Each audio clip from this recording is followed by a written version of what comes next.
Hello, everybody. Welcome to the Talking Stick episode 8. And we are live again. It's Tuesday. So let me get this situated, and Yendi could tell you what's going on. Live today, trying to get the kids ready to go, trying to get ready for the podcast today. Sent out a few orders today, so if you place your order, you should have gotten an email with your tracking number. And if you didn't catch the video, I showed you guys me packaging up one of the ribbon shirts that I made. So go to our Instagram account and you'll see it on there. Just a little quick preview of it. So let's go ahead and get Calei today. Should be popping up. We sent her a request. Hi. Hello. Hi, I'm so glad to be here. How are y'all? Thank you. Thank you for being on here with us. It's pretty exciting to finally speak to you. Yeah. Thank you. I'm a big fan of your clothing line. That those ear warmers that you sent. Uh-huh. I live in Texas, and where it's freezing right now. yes, we're not quite used to this type of weather. So, I'm glad it came in hand. Yeah, I was wondering too, because I'm like, well, I don't really have much winter clothes, and that's like most Texans. We probably have a jacket. You probably see me in like my TikToks where I'm like in the same jacket or sweater. Like we don't really have stuff like that here, and so we've definitely been bundling up, but all is good. So that's good. Staying safe. Are the roads crazy for you when you drive, or? Yes, a lot of black ice. I work in distribution, so what's really hurt us in this state is even distribution, trying to get supplies to people, salting the roads, all that kind of stuff has put a stop in the past couple of days. So, oh, wow. Yeah. But we're expected to go back into work tomorrow, so we'll see how that goes. I might take a little personal time.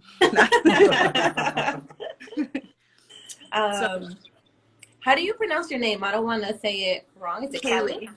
Oh, Calei. Yeah. I always hear people on TikTok say it all different ways. I'm just like, that's my whole life. But it's Calei, okay. Mm-hmm. And how do you pronounce your last name? Tekubie. Tekubie? Mm-hmm. Tekubie. Yeah. Okay. The queen of controversy, huh? On TikTok. I didn't even try. But it's not even controversy. It's more of like, just telling people, and then they take it that way because they don't know. What a lot of people I've realized, so how I got really more into Native American issues and stuff is it started really young after my dad had passed away, and there's a lot of things that I had to do with my land and getting CDIB cards and all this type of stuff to protect it, and talking with more and more people and trying to get through the ins and outs of it, kind of being on my own for many years.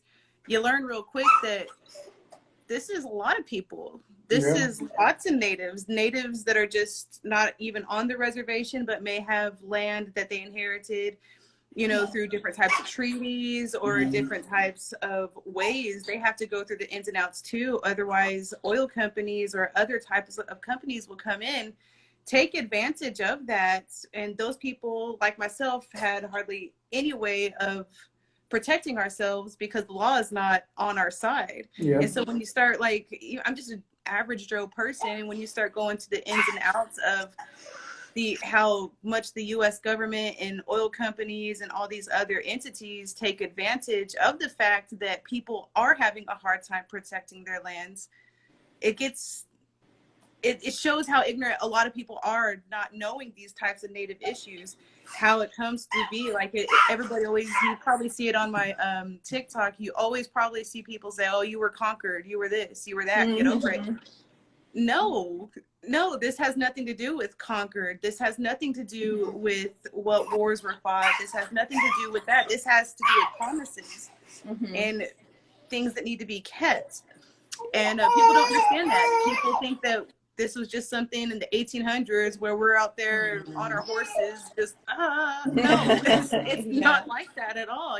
There was a whole system put in place so that there was rights and protections, but because our voices are often not heard, or since we have such a small population, people just tend to think that we're a figment of the past. But no, we're alive and we're well. You know, we're here. But you have to hold your part of the bargain too. Yeah. Like why is it that like that's my sorry, I'm getting worked up. I'm like, why do like we put our end of the bargain here? Why is it such a big deal to keep y'all's bargain? Yeah, I don't understand. And so I don't think a lot of people understand. So like when I first started TikTok, it was really just kind of like little videos here and there, but then I started getting more and more hate, and I'm like, you know what? Okay. I'm not gonna be nice anymore, you know.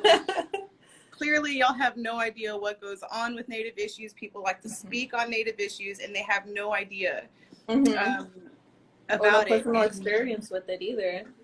Exactly. And so that's how I got more into the land movement and the water movement. And this is something that we're facing here in Texas today. Now, I don't know if people are going to really learn too much about this because Texas relies heavily on coal and fossil fuels for their grid. And I'm not too savvy on the ins and outs of that, but that is heavily relied upon here.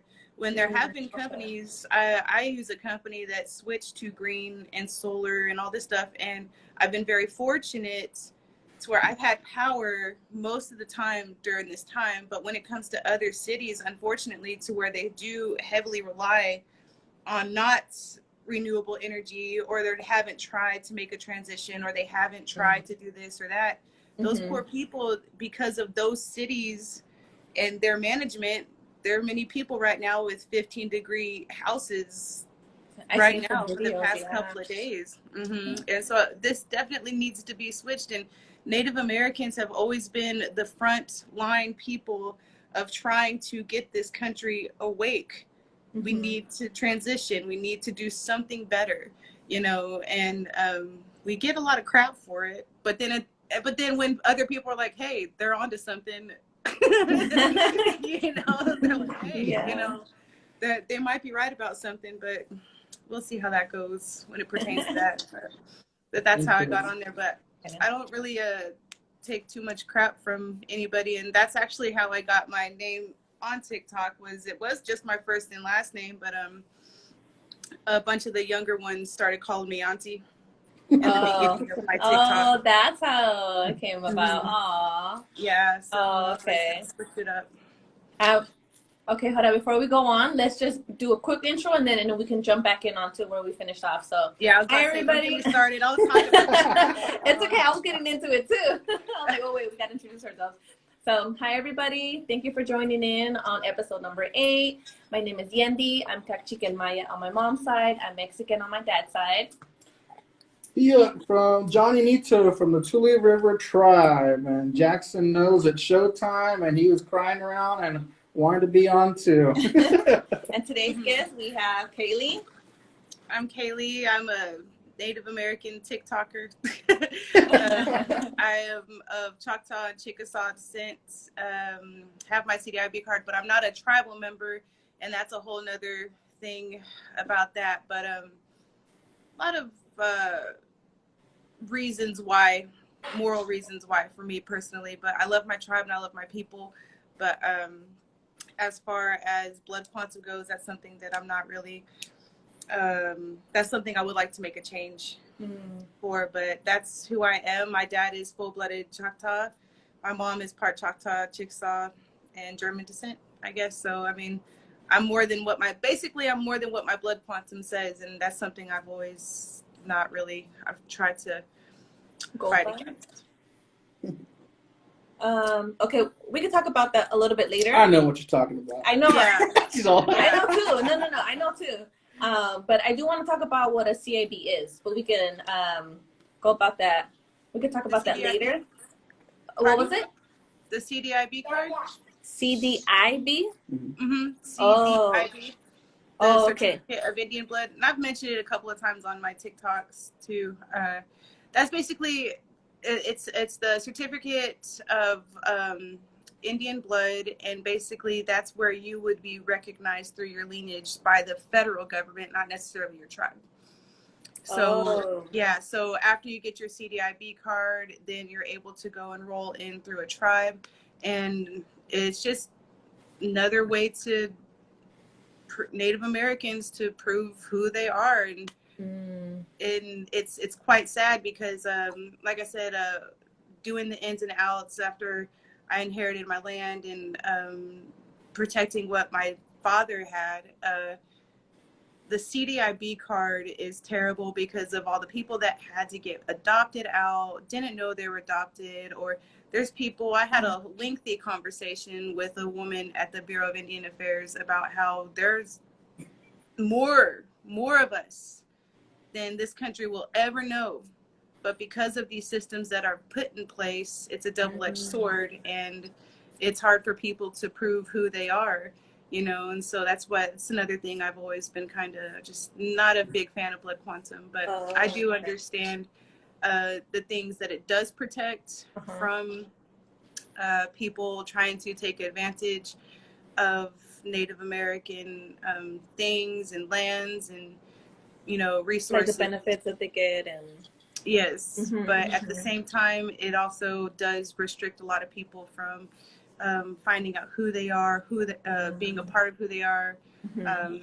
So I think these are just a bunch of things that we all collectively as Native people can talk about and try to get to understand the ins and outs of this very complicated system as one people, many tribes, but one people, so that future generations are able to be proud of where they come from and know that we are the originals of this land, without anybody telling us otherwise, Oh, okay. Yeah, no, I completely understand you. But thank you for clarifying the CDIB for me.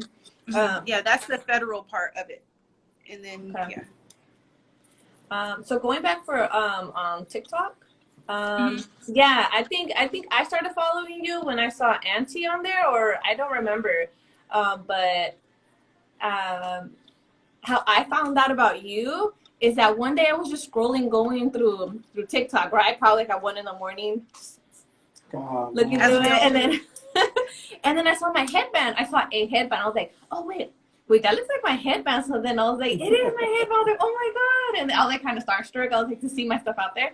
And then I started looking through your page, and I said, oh, she has one of my throwovers too. I was like, oh my god! And then I saw a video that you made of me. I was like, oh my god! I was like so excited. I was like, what? And I hadn't seen it until later on, because I think I was still getting the hang of the whole TikTok app when people tag you and this and that.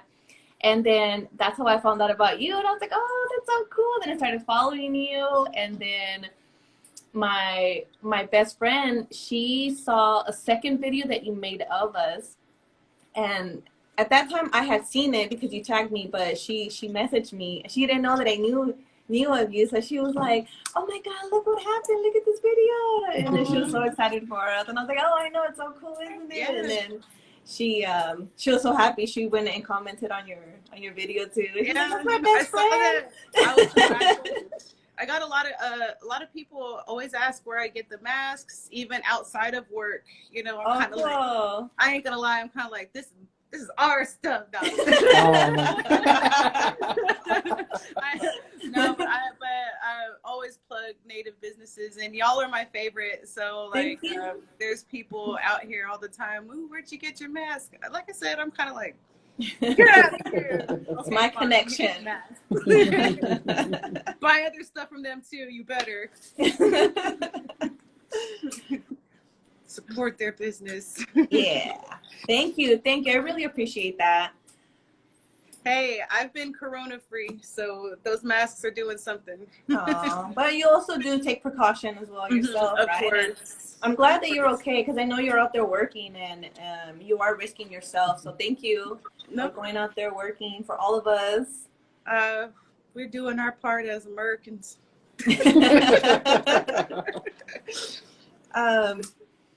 How have you been able to handle? I know that I have read some of the negativity that you get on TikTok, but how have you been able to handle it, or how do you deal with it? Like, go ahead. No, go ahead. I was listening. Oh, okay. No, well, I was just gonna say, how you be regulating, fool? Go ahead.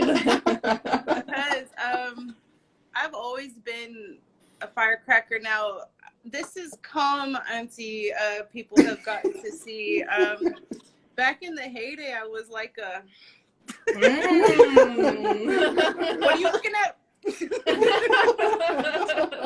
So, but it's really, once I realized how ignorant people are, and I'm not saying ignorant as in an insult. Ignorance, I'm talking about when it comes to Native issues and stuff like that, because that's mainly what I talk about.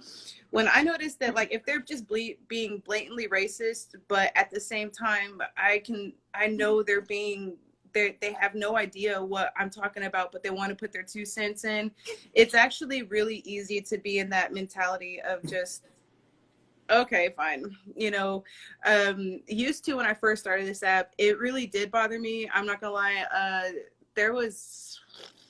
I was called all sorts of names, and these were videos that weren't even actually any kind of political, nothing to really have to do with the land back movement when I first started, because at first I thought TikTok was more like a fun little app, until I started navigating that people were using their platforms for bringing awareness to certain issues. But there was times where, like, at the beginning of, my TikToks, it would just be like funny little videos, and I just get called all sorts of names for no reason, and I'm like,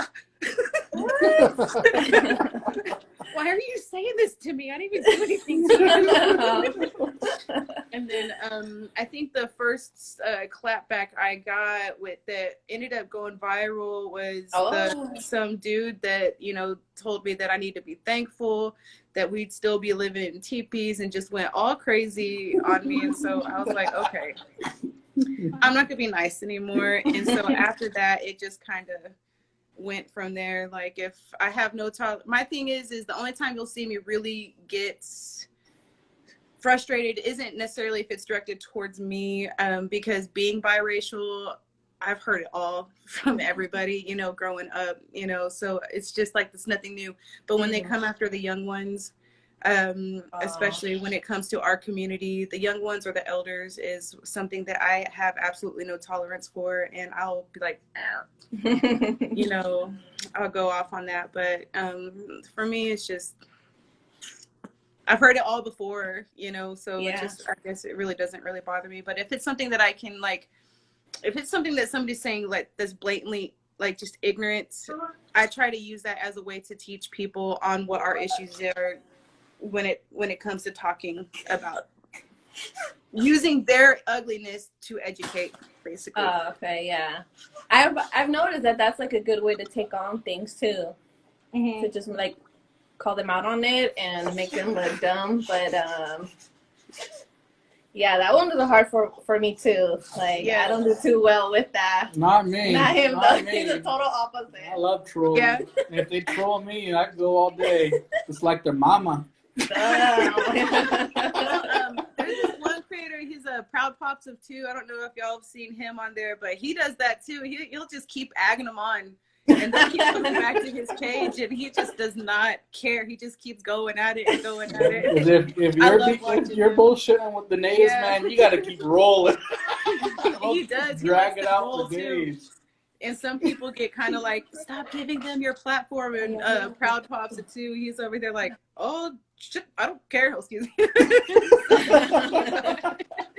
He'll keep messing with them, and I love how everybody's personalities, when it comes to defending each other, plays such a key role. You have the people that are there to comfort people, and make sure they're okay, uplift and motivate. And then you have, like, I guess, the educators and the historians. And then you have people like Proud Pops of 2 that'll be like, let's go. So we all kind of have our That's own, true. within our community, we all have our own ways we bring to the table and defend each other. And that's what I love about it. So that's true. Yeah. That's cool. So you live in Texas. Did you grow up there? Have you always been in Texas? Off and on. I'm originally from Colorado. I'm from Denver. Okay. And just off and on. But I guess mostly here. I spent more time this past year, but usually it's more time Colorado, here in Texas, Colorado and Texas. But yeah, I guess for the most part here, that's probably why I don't have an accent. People always refer to accent. I don't have one. I sound like a nasally Coloradan. Let me see. So how did you know? So one of the questions that I have on here is like, how do you try to keep or practice some of your traditions? Mm-hmm. How? Yeah, go ahead. Okay, go ahead. I tend to always just repeat the question, so I'm just gonna like stop right there, stop myself, and just go ahead. Yeah. There's some practices that I was taught. My dad taught me, and some things that I do still hold true to. But for the most part, Choctaw Nation is mostly a Christian tribe, so I did grow up Christian. Now we do have our dances and ceremony stuff that we're as far as much as I've been raised around it, the tribe or my family members basically is mainly pertains to like Choctaw. When it comes to Christianity, it's kind of like how can I put it?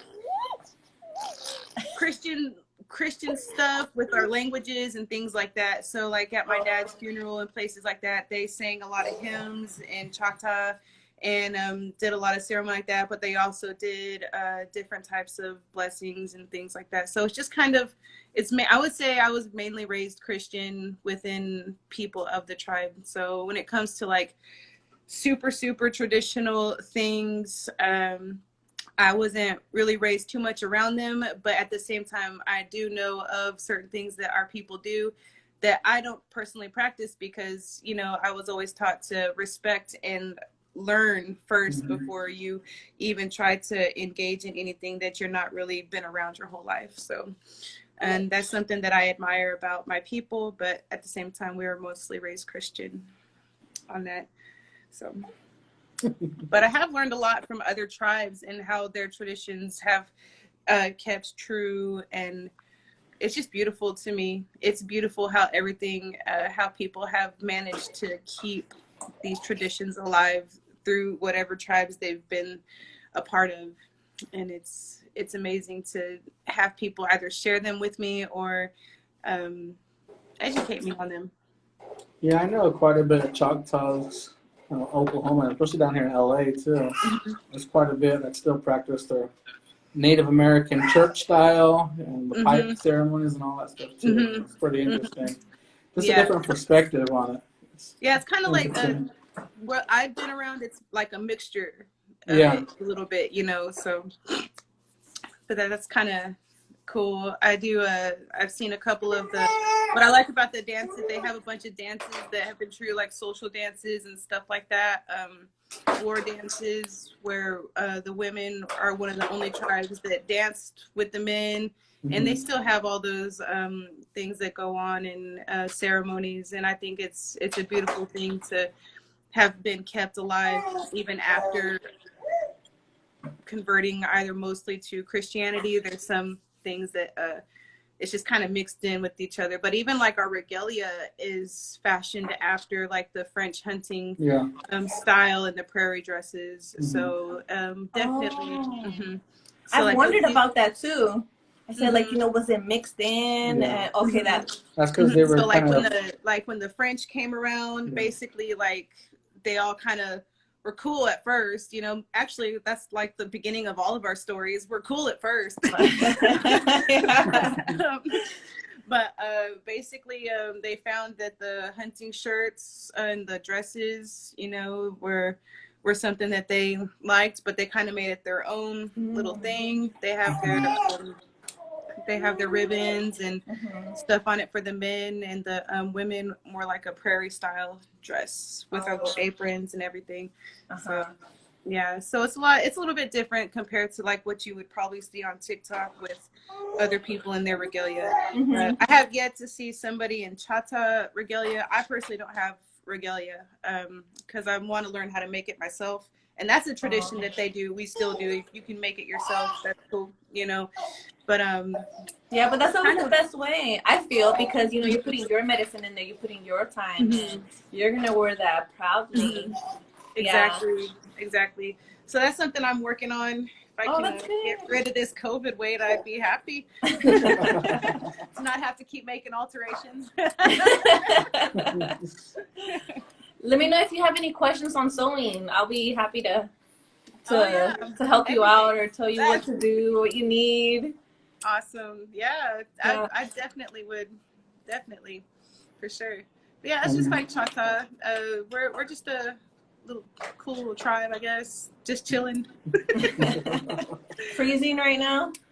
It's my apartment's not that bad right now because I live in a 1-bedroom, and I'm upstairs, so the heat has definitely played a factor. Science has played a factor for me, but it has been going. I did have a rolling blackout earlier today, which is why I kind of had like a but for the most part I've had electricity, so that's good. Yeah.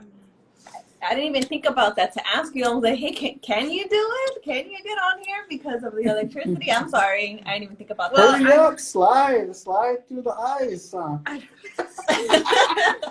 Texas time, right? No, I would have definitely let you know if I couldn't. Okay.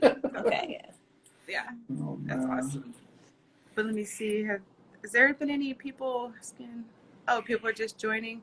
Mm-hmm. Oh, see, this is my first time going on live. Oh, Instagram. cool. Oh. Yeah, so. Dude, Sometimes let me see. What's up with your cousin? The recent TikTok video about him being point something. What was it? 1024 native. Which one? The recent Which one. one? I'm like, which one? Who do I? The recent one about him speaking on the mascot. That was funny. Oh yeah. They oh my gosh, like, see, these people, they, like I said, they don't understand. Like, they talk about this Your stuff. cousins, man, talk nice.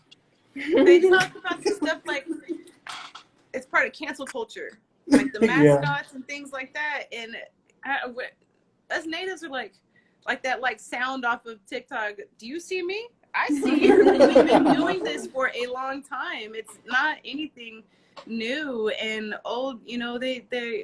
I've never understood, if you're not a Native American, how can you say no to us when we're telling you something? I don't understand, like, how anybody has the audacity to put any type of 2 cents into a situation that you have no idea about, but number 2, is it really your opinion?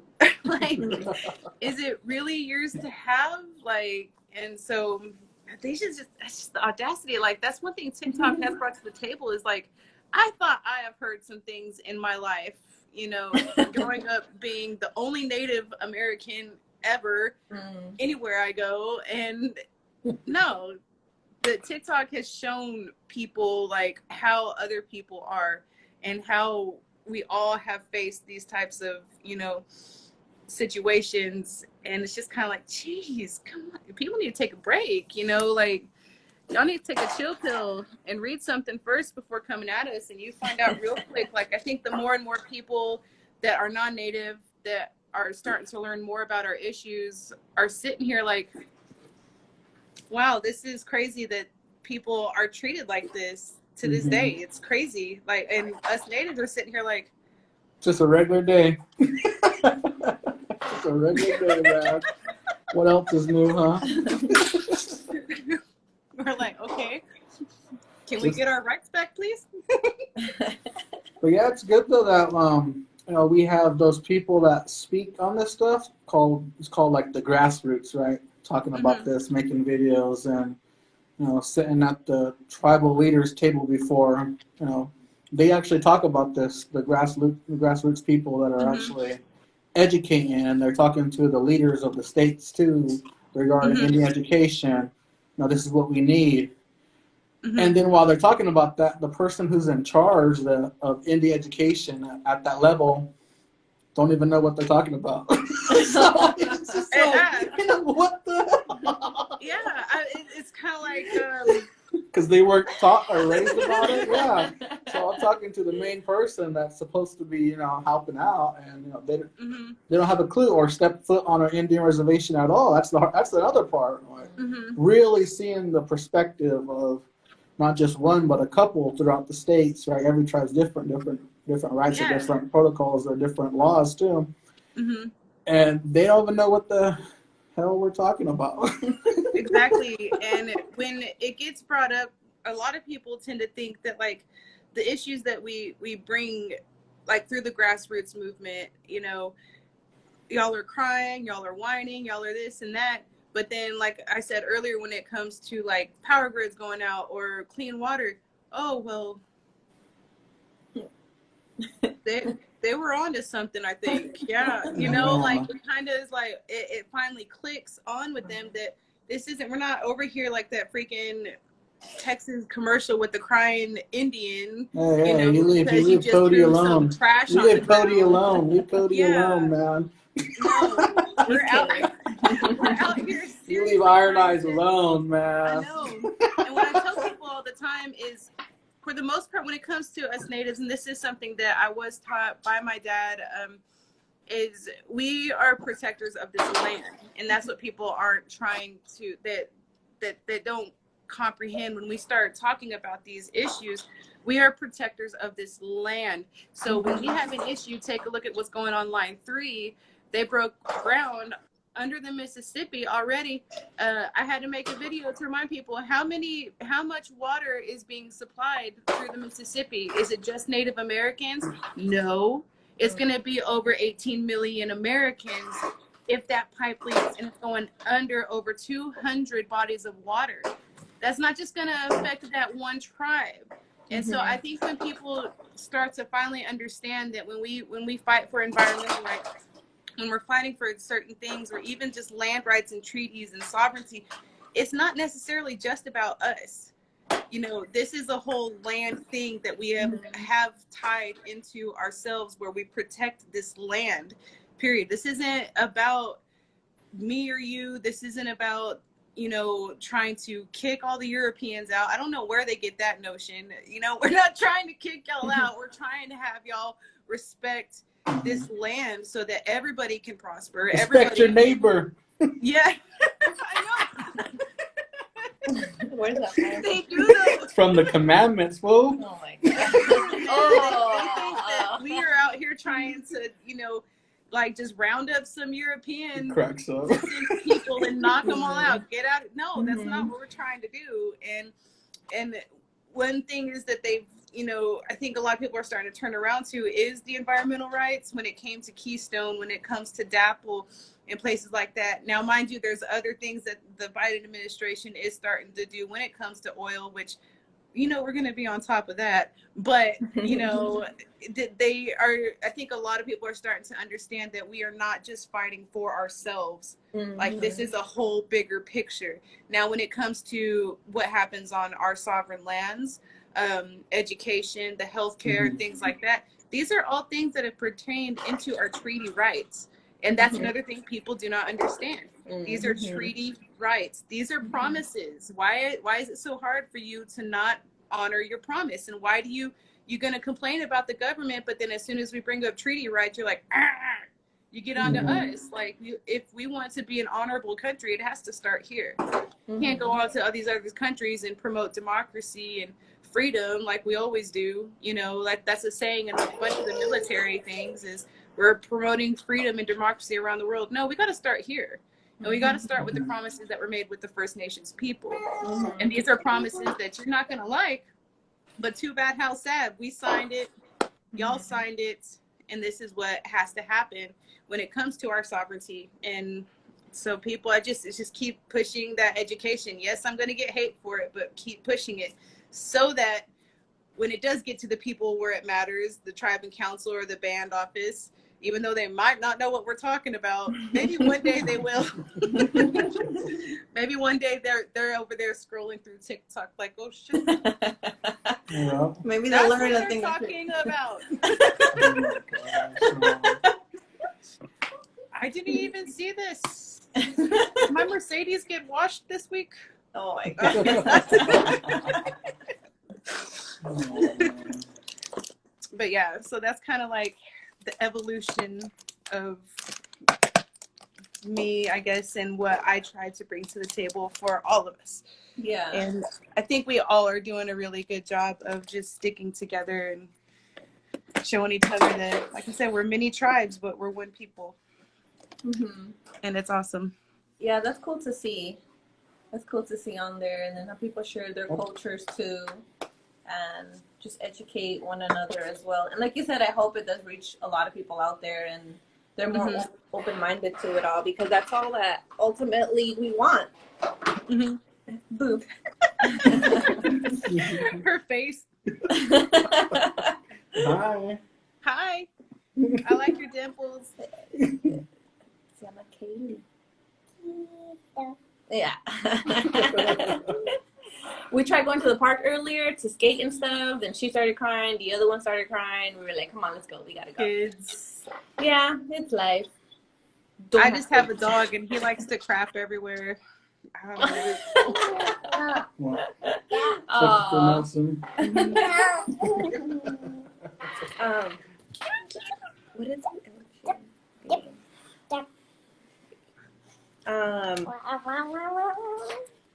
Can we touch on another subject? Hold on. How do you spell it? I always mix it up. So what? Oh, it's LGBTQ. Is it LGBT? LGBT. I don't know. I've like the alphabet mafia. They've like to come up with LGBTQIA. Oh, they added 2 more. Plus. Yeah, 2 plus. LGBT. Oh, I got, you know, I put that in a tag one time talking about it, and a lot of people came from my neck for not putting all the letters. So it's oh wow. It's LGBTQIA 2 plus. I want to say, but now that people are calling it the alphabet mafia, I'm totally happy with that. I'm still trying to get the hang of the first one, LGBT.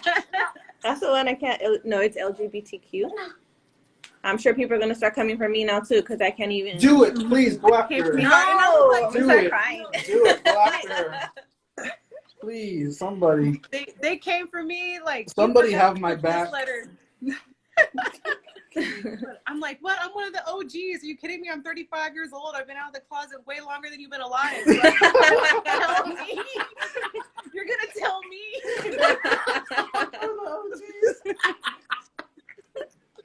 Over here correcting me. I'm like, what the heck? That's cool. I'm gonna look up what all of that means. Or do you know what the additional ones are? If not, it's okay. Okay. It's L is for lesbian, gay, bisexual, trans, LGBTQ, queer. I is what is I? It's okay. Yeah. It's not okay. Oh, I gotta learn. You need to know this. I think I may have to do with the non-binary people. If anybody out there in the comment section knows, please let us know. But I know that they did add the 2-spirit. That's where the 2S comes from. Oh, okay. Intersex. And then the plus, I'm not quite sure what the plus Oh, the I is intersex. Intersex. Oh, okay. Intersex. That he Googled it. But was that something else, like, not an issue, but is that something else that you had to fight for, like, once you started using that or talking more about it on your platform? Yeah, when I first started talking about it on my platform, I did get the evangelical, not just evangelical Christians, there was quite a few religious groups telling me that I am the usual, meaning all the negative stuff. Mm-hmm. But that doesn't bother me at all. So like I said earlier, if I can take their hate and make it into something that's educational, then that's what I'm gonna do. That's when good. it comes to like talking about it, I do know that like I need to, just like when I talk about Native stuff, I'm not gonna talk about somebody part of, the Lakota Sioux and their experiences, or, you know, the Haida tribe or something like that. But I will be there for solidarity if they want me, especially like for instance, when it came to Line 3, many people that are of the Anishinaabe tribe asked me to, you know, let's start talking about this or whatever. And cool. so when it comes to like the LGBT community, speaking as just a strict, like just a lesbian, I'm the L in that. I know that my experiences, even though I'm part of the community, is not going to be the same as somebody else that's either gay, trans, intersex, or whatever, that they have with their orientation. And but I will be there to support them. So when it came to defending a bunch of people that were getting some kind of flack or whatever, it's to me, just when you find hate, you find ignorance, and it is so easy for me to be able to just kind of pick that apart. And maybe that's because like I'm a Scorpio and I'm vindictive anyway. So like it's like I'm over here like no, but when it first came out, I knew I was gonna get when I first started talking about that, I knew I was gonna catch some flack. But other than that, like, it's just, again, it's nothing I've never heard before. It's nothing that whatever, but why I speak on these types of issues, especially when it comes to the younger ones. Yeah, that's what I always think.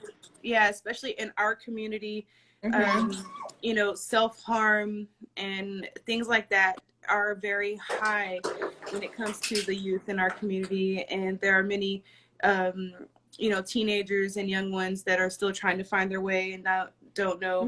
They have the things that they have to go through, either off or on the res, the issues that they face just being a Native American in general, but also if they're part of the LGBTQIA plus community, you know, they that's a whole additional thing that they have to go through. And so if they see somebody that's older, that's been through it, gone through it, and talks about it, I feel that, you know, I've gotten so many people messaging me that are about 15, 14-year-old Native kids, you know, saying thanks, this is something I needed to hear, or yada yada yada, some of their stories that they tell me. And so I think it's very important to even talk about that, especially when it comes to our community too.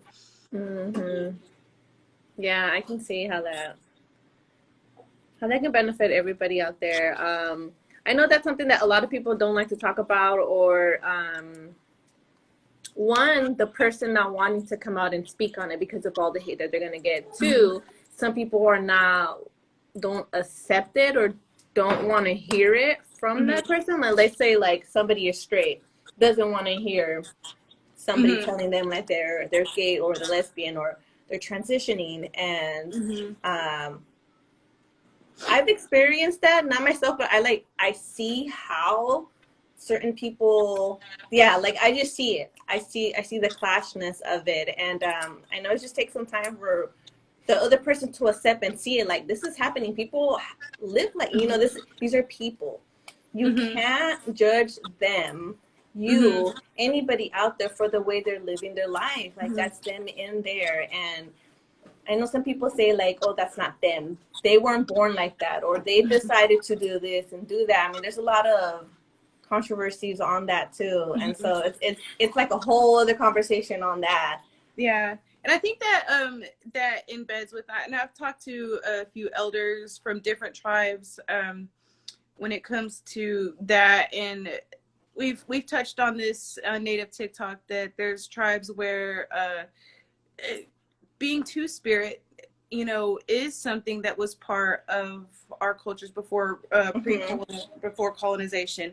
You know, accepting people for who they were and are, and the roles that they played that were very important, you know, when it came to it. And then when colonization happened, a lot of these traditions and beliefs went away because of, and I'm not downing a religious group, but Christianity and the being forced to be part of something that wasn't part of our culture.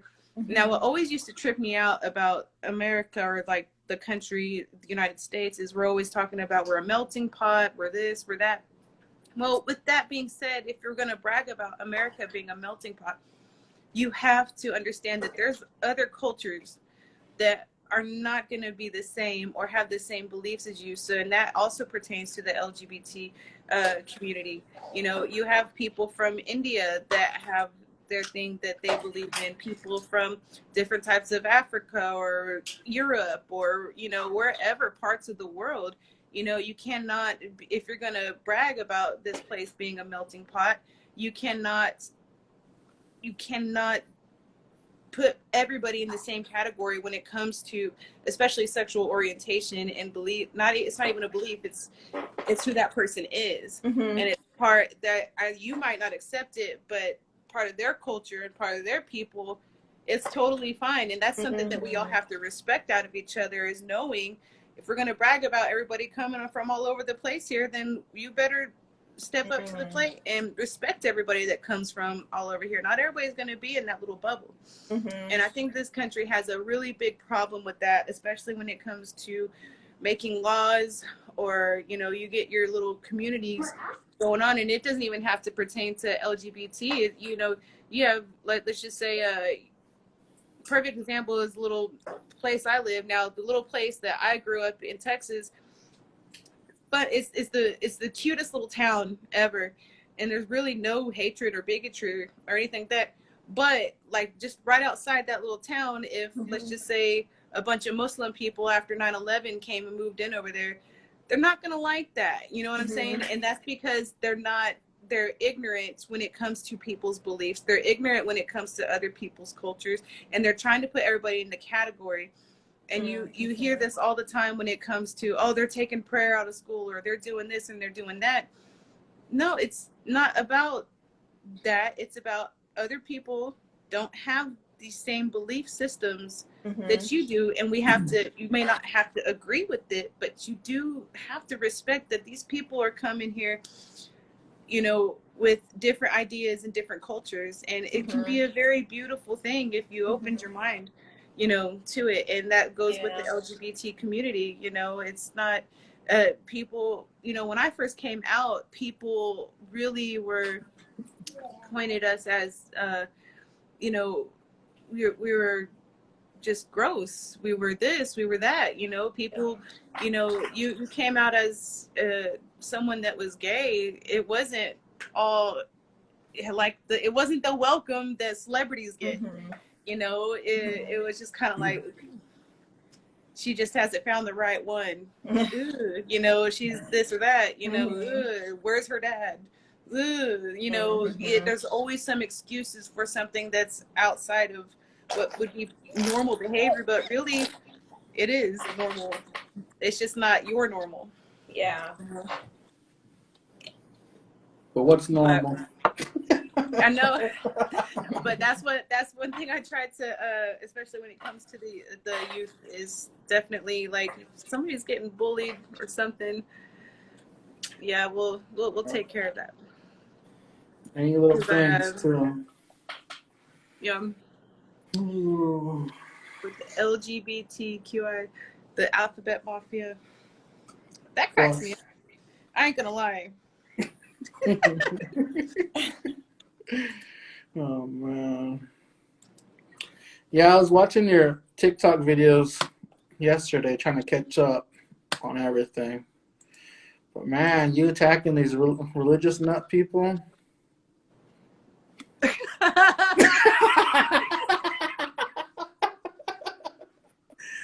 There was this one guy, he went after Sherry McKay in some person's post or whatever, and he just went ham on me about like cultural appropriation or whatever. And me, like, I'm about to give off like something I do.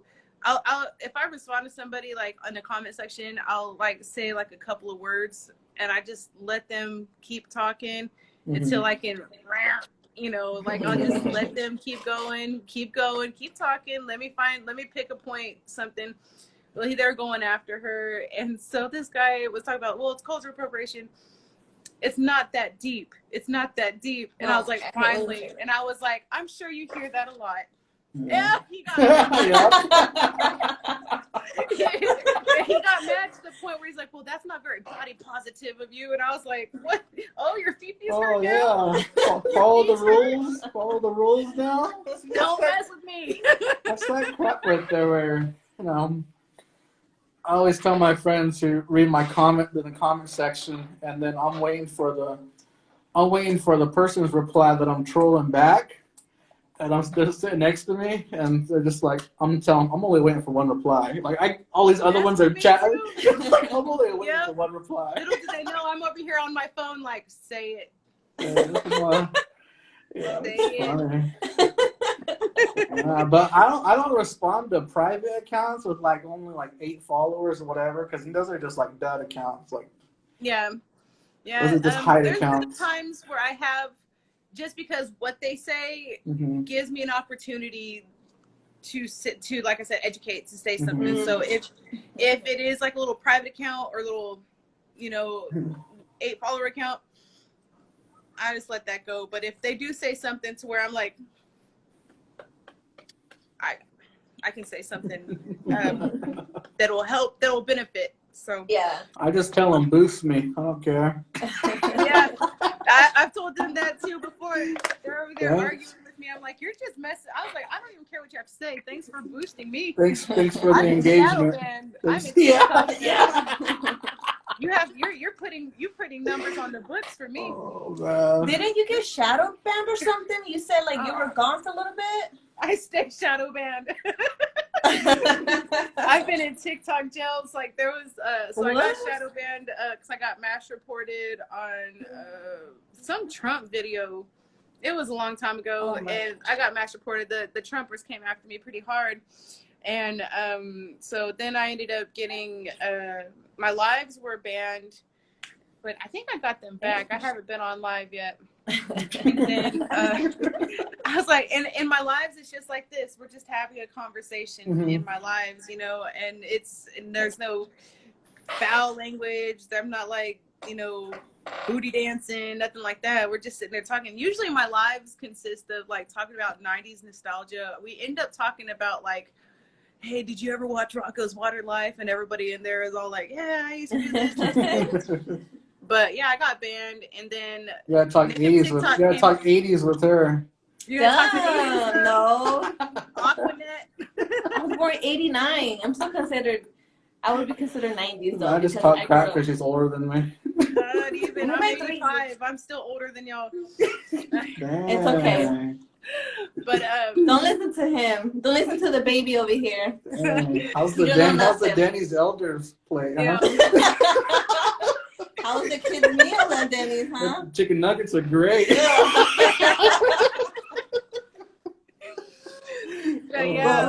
Go color over there. Came to the rescue and they bailed me out real quick. They just started. The day I asked Native TikTok to get me out of jail, man, they came in just me up real quick, and then my page started going back to where it was normally going, and then of course I'm gonna get shadow banned talking about line 3. That's where the very first line 3 video I did, they took my sound down.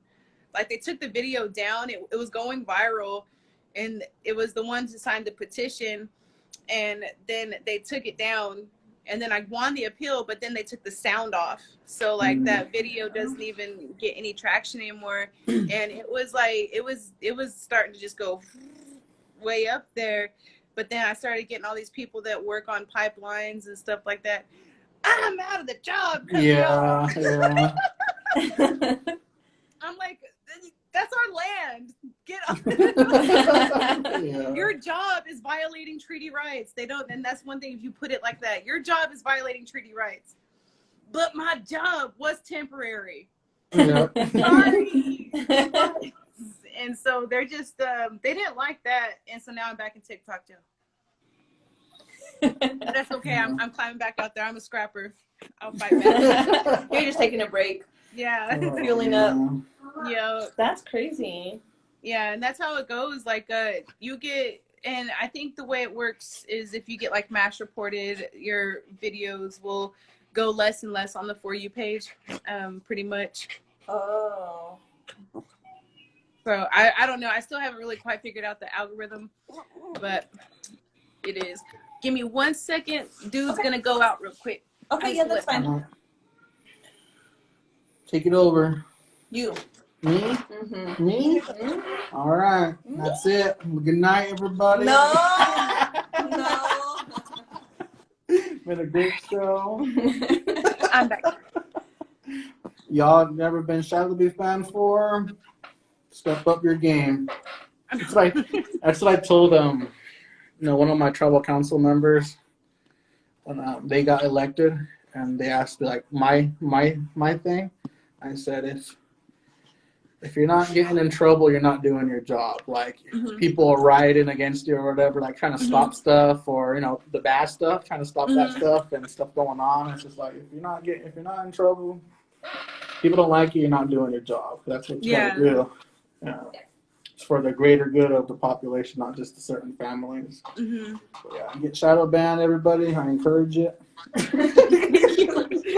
Yeah, it happens. I'll scrap back, but it's all about bringing awareness, and if my video either gets like a couple of views or not or whatever, either way, I'm still doing stuff outside of the app as far as talking to people, learning more about stuff, petitions, what's going on here, how can we help this person there or that, so either way, depending on how the videos turn out in TikTok really actually doesn't faze me too much, for the sheer fact that I'm making connections outside of that app that help other people, and we all help each other.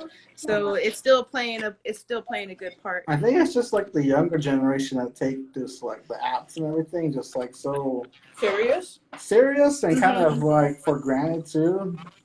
Or they want everything, like that, but and then there's us like whatever. I'll start another one. When it comes to, I guess, clout or views, things like that. I often see people complain about how the algorithm works on that app, and to me, like we're 80s kids or 90s kids. We grew up with MySpace and Facebook and all that stuff when it first came out, and so it's just like clout was never really actually that big of a deal. So for me I never really am like, why are y'all doing this to me? And I understand that it is a thing for some people, that do make money off that app, but I don't make money off that app. I don't have, I don't have anything on that to where, like, except for on lives when people give gifts, but I haven't been on live since about 6 months, but I don't even know how that works. It's still sitting there somewhere. So when it comes to that,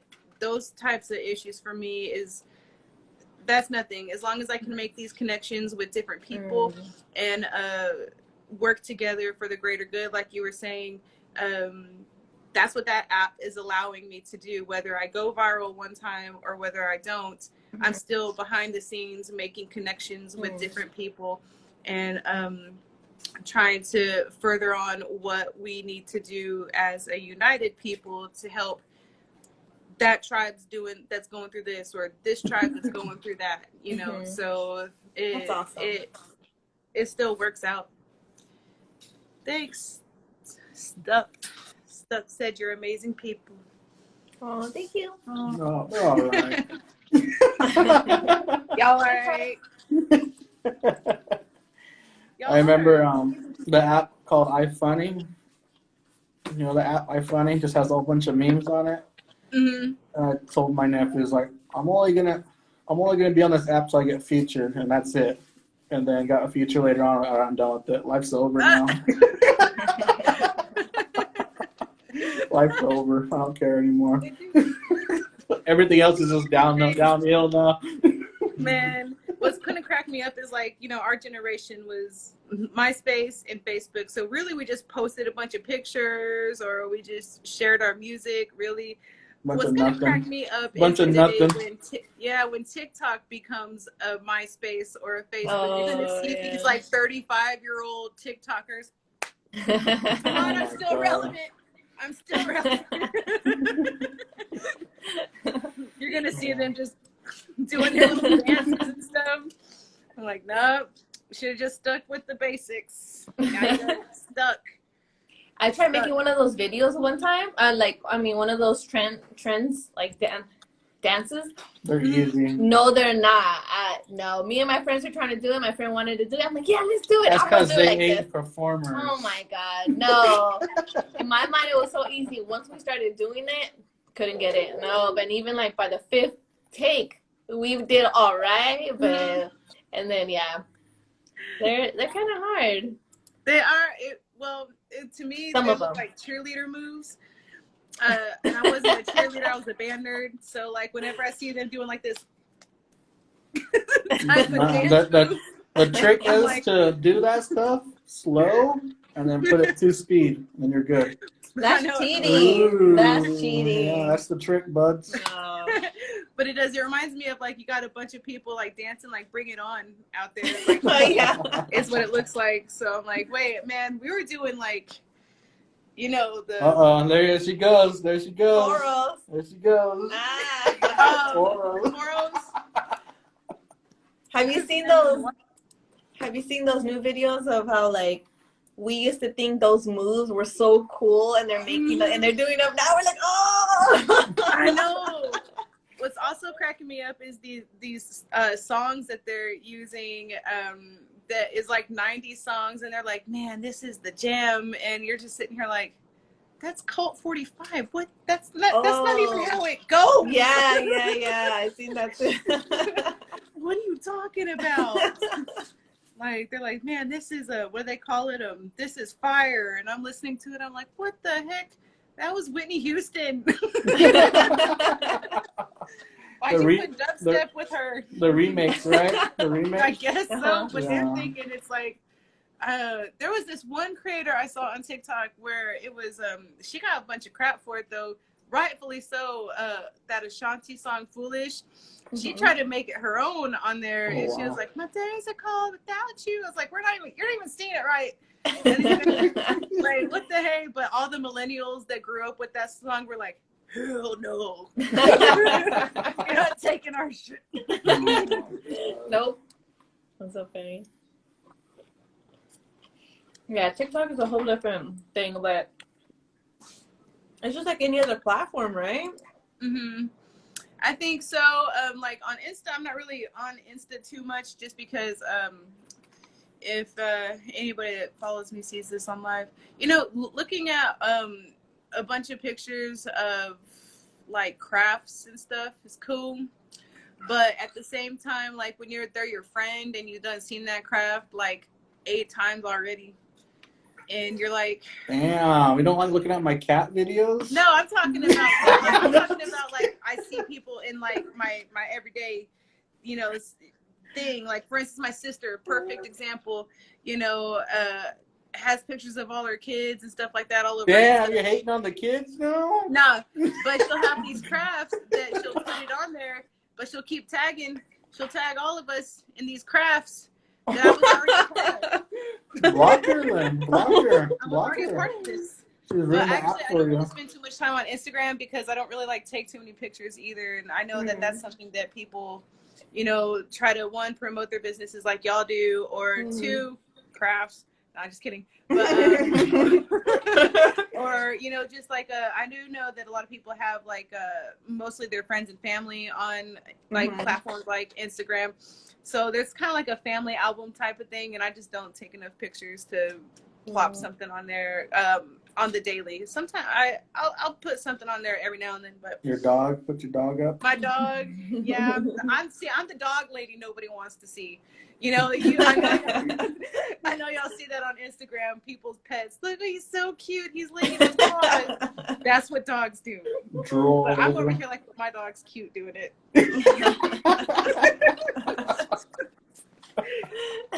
So I'm the dog lady on Insta. Yes, you caught me.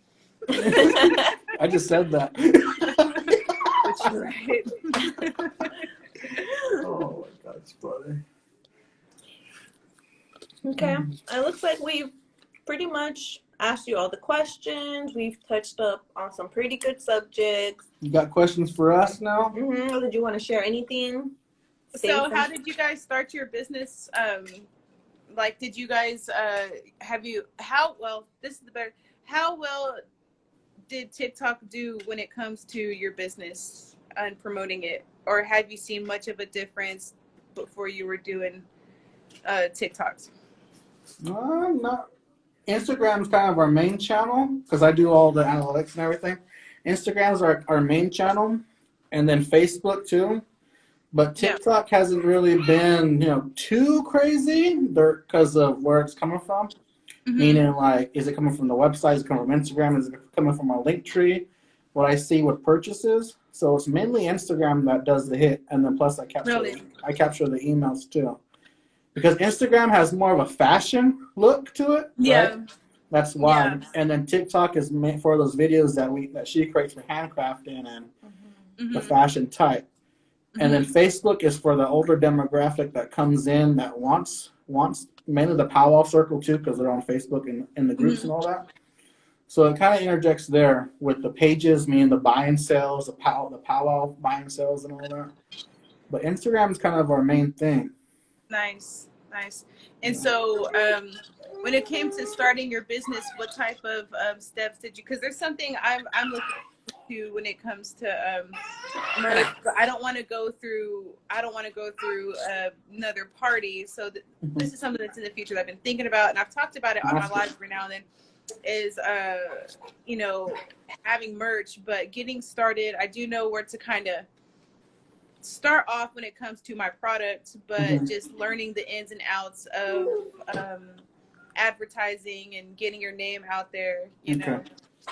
Yeah, you're talking my stuff. I'm the business guy. Yeah. So what was like the hardest thing that y'all had to overcome as far as getting your name out there? The main subject you have to centerize everything is what's the mission. What's the statement? I mean, this is just a circle, right? But how can people get behind that circle? It's not just the product itself; it's who they're buying the products from. The indigenous owned, meaning us and our kids and our family, that's who you're really supporting, not the big companies, the corporation companies that are, stealing our culture, mocking the culture, and even, throwing sacred symbols on their fashion stuff. You see that all the time. And, you're actually getting our stuff, which is kind of generalized for everybody, not just like a one tribe thing. Because I told her we need to go outside, meaning Canada. We hit a couple of Aztecs down in, Central America, her part of the neighborhood, and then U.S. So it's mainly the mission. Why should I basically buy your product? What makes you different? Meaning, I could go with somebody else and buy this cheap beadwork made in China. Why is your beadwork, why is your beadwork so special? That kind of attitude. That's what I love about your product. Like I said, y'all are my favorite. I've plugged y'all on mine just because I'm very proud of y'all, and at the same time, your product, like you said, our sacred symbols are being sold by non-native people. They're making money off of that. But what I love about your product is that you guys are very inclusive when it comes to any native person or anybody that wants to buy from you.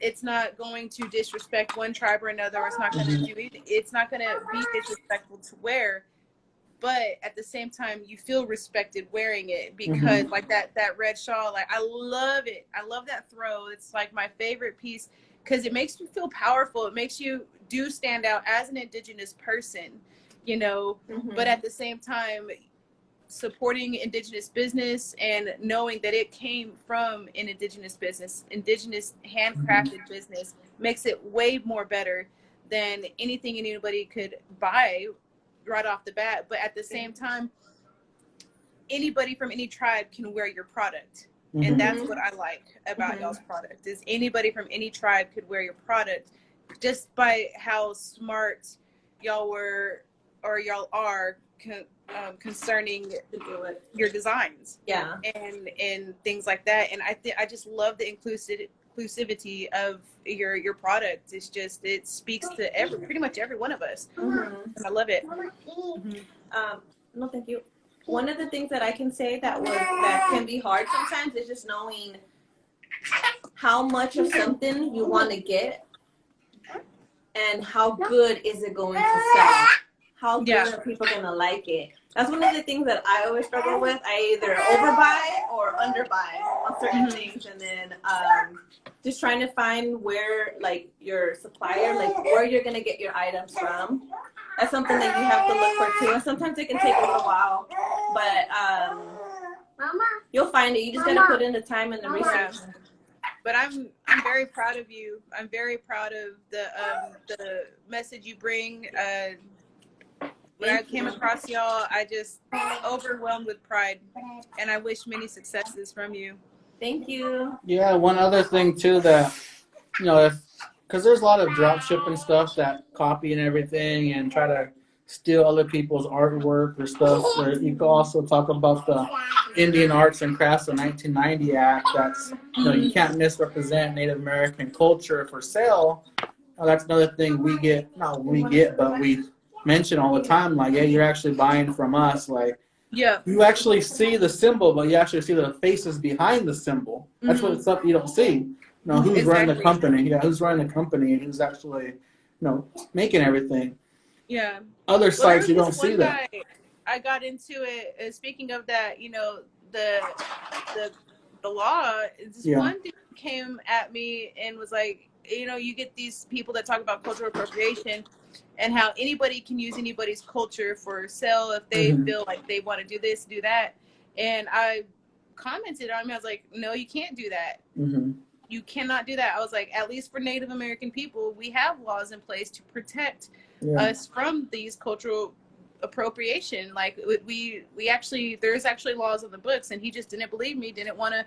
He's one of those pseudo smart people that think they know everything, but then when he finally looked it up, it was like, oh, well, yeah, I guess this is the case. And I think that's something that what I love about promoting Indigenous businesses and buying from strictly Indigenous businesses is knowing that y'all are the OGs. Y'all are the ones doing it. Y'all are the ones not only putting in the work, but the time, and at the same time, it's authentic, it's genuine, and it's something that I can wear that I can respect myself for wearing because it came from an Indigenous business and not some cheap crap from wherever that is misrepresenting us. It takes away from everything, and I think that's something that people understand when we talk about protecting our cultures, protecting our businesses. Like, those types of things are the mockery. Buying from us is not mockery. It's not cultural appropriation. It's supporting. You're not doing anything for Native American people if you're going out buying a headdress, or if you're going out buying this and that, but it says Native American on it. No, that's misrepresentation. Yeah, that's the whole different other side of it right there.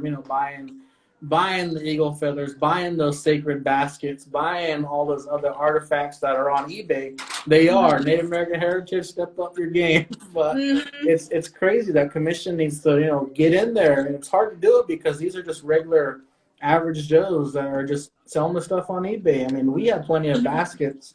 Those are plates, but basket designs that are on the black market right now being sold, and they're at university levels too, not being given back, and that's a whole nother story too. It's crazy. Exactly, but it is what it is. Yeah.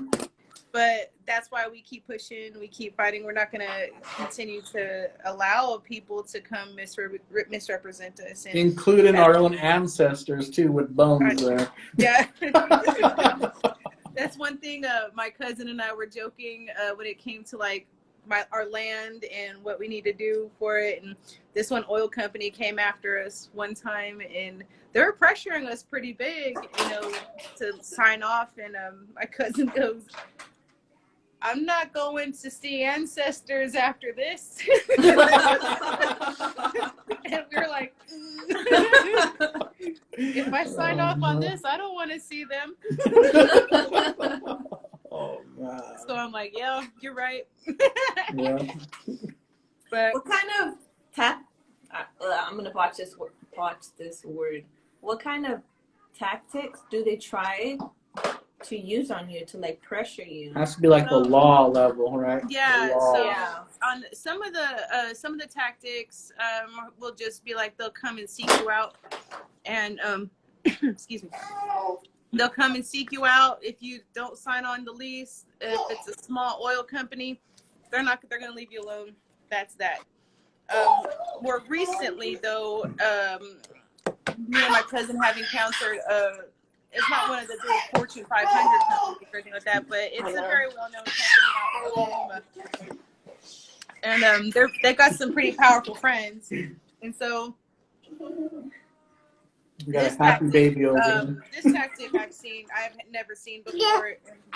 I got this lease and never seen anything like this before either. And this is how I knew that we were gonna end up, I guess, on a little uphill battle. But basically, this lease had, where our township was and everything, where they wanted to frack. But on the back of the lease too, it also had like my ancestors, my dad, my aunt, everybody that's native on this lease, and our blood quantum. It was weird. It was the weirdest thing ever. And so I was like, what the? And that's when I started calling around the Bureau of Indian Affairs, what I could be protected. But I had to get a hold of the state of Oklahoma. And so basically, and this was before Oklahoma, half of Oklahoma became native land. Oh. And so basically, this tactic that they used was, let's just say, here, I'll use this pillow. Let's just say you got my land's right here in the center, but you have people in the surrounding area within a certain distance of my land. What they did was went around to all those people and got them to sign their lease agreements.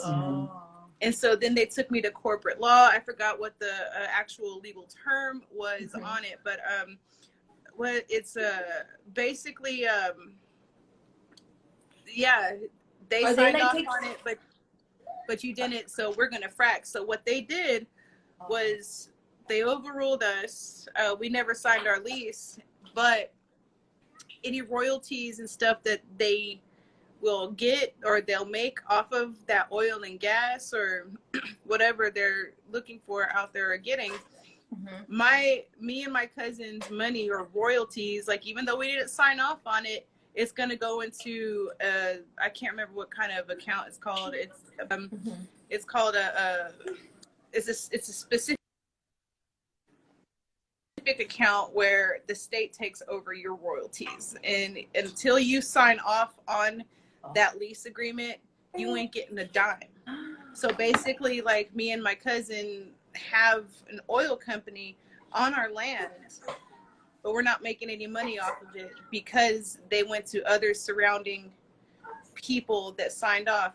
Now, what these people don't realize is, number one, the royalties that they offer these landowners change. It's literally cents. It's not, and it's going to depend on what type of fossil fuel they're going after. So I want to say that where my land is, it's natural gas. It's not oil. But that's going to depend on the price of that natural gas, number one. And number two, the lease agreements is Trump change. It's literally like, it's just a slap in the face.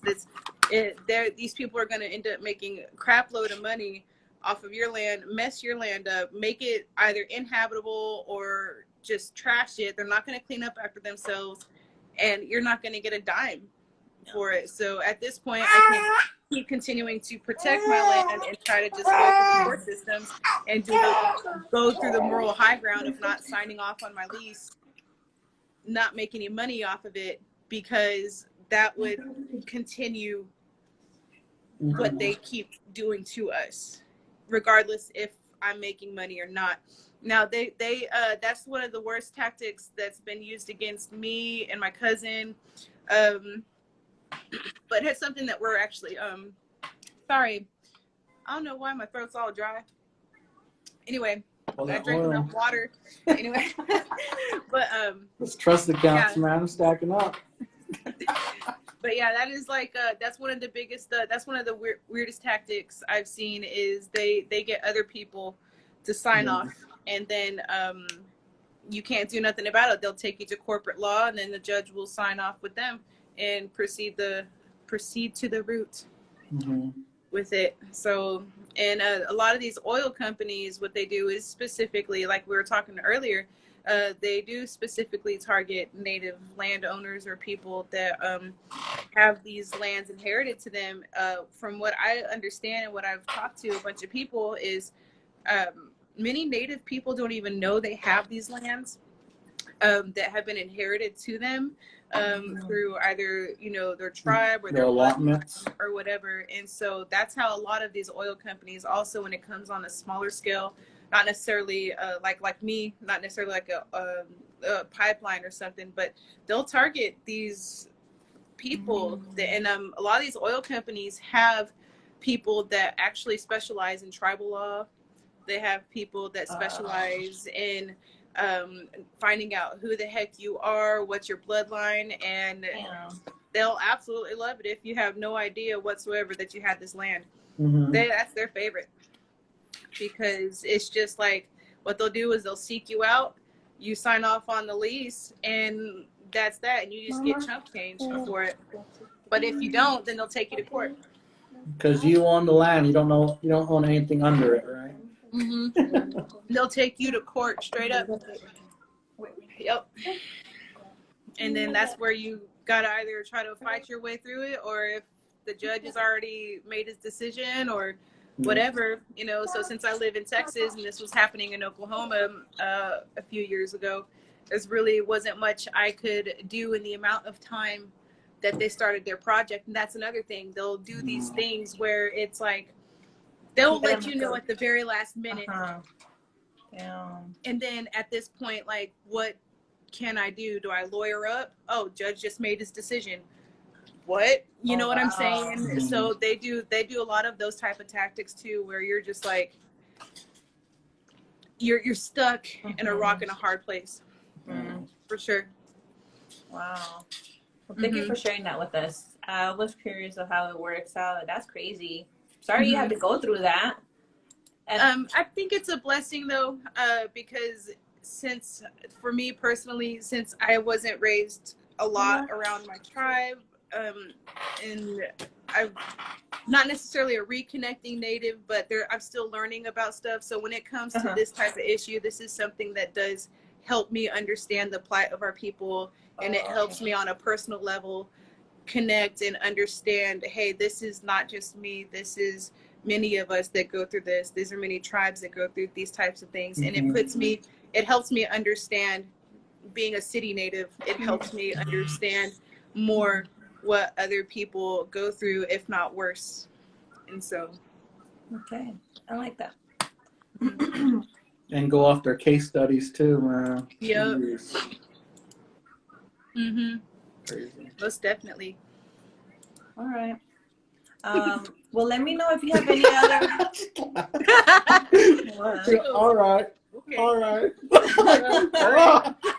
No, I'm just trying to see what's next, or like, are we gonna end it now? I didn't mean to say anything rude about it. That was a lot of info right there. I was like, all right. Well, bye to you too. You know what this means? Yeah, man. I'm just like, what the hell? I know what this means. You're breaking up with me, and I get it. Only laugh because you laugh. No, I'm sorry, I didn't mean it. No, I'm messing with you. I'm messing with you. Okay. Oh man. Just messing. Well, I just wanted to say that if you still have more questions about you starting your business or what you want to do, just let me know. I'll be more than happy to help you in any way that I can. Outbug me. Thank you so Yes, much. I really appreciate that. Hey, what about this? What about that? Do this, do that. Nice. That's the way I get things done. Yeah. So Calei, thank you so much for joining us. I had a blast talking to you guys. Yeah, it's been fun. And it was fun. Hopefully we can do this again. I'm down. Okay. Thank you again, and we had good conversations. Anybody? Texas is checked off the list of states now. I'm trying to hit all 50 states. Nice. Stay warm out there. Safe. I know it's freezing Y'all out there too. right now. Stay cold-blooded on TikTok. Come your way. I got a little bit of Oklahoma experience, Oklahoma weather in me, so. Trash.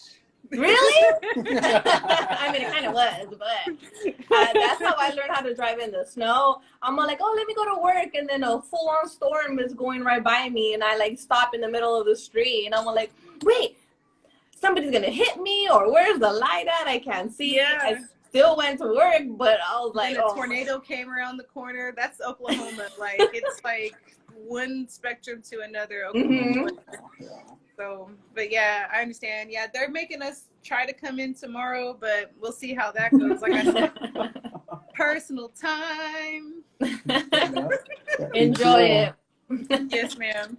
Well, I had a pleasure talking to you guys, and yeah, I'm down for any next time. Okay. All right. It was fun. Thank you again. And thank you for everything that you guys do. Same to you. Keep harassing everybody. That's how they act. Don't pick on me. I didn't say I know anything. what they're messing with when they call me auntie. All right. All right, guys. Nice meeting you. Thank you for everybody that stopped in too. Yes. Thank you guys. Thank you guys. Good night. Bye. But talk to you soon. All right. All right. We out. Hope you had fun on episode number 8. Episode number 9 next week. And the advertisement will be up soon. Good talking to y'all. We saw. Bye.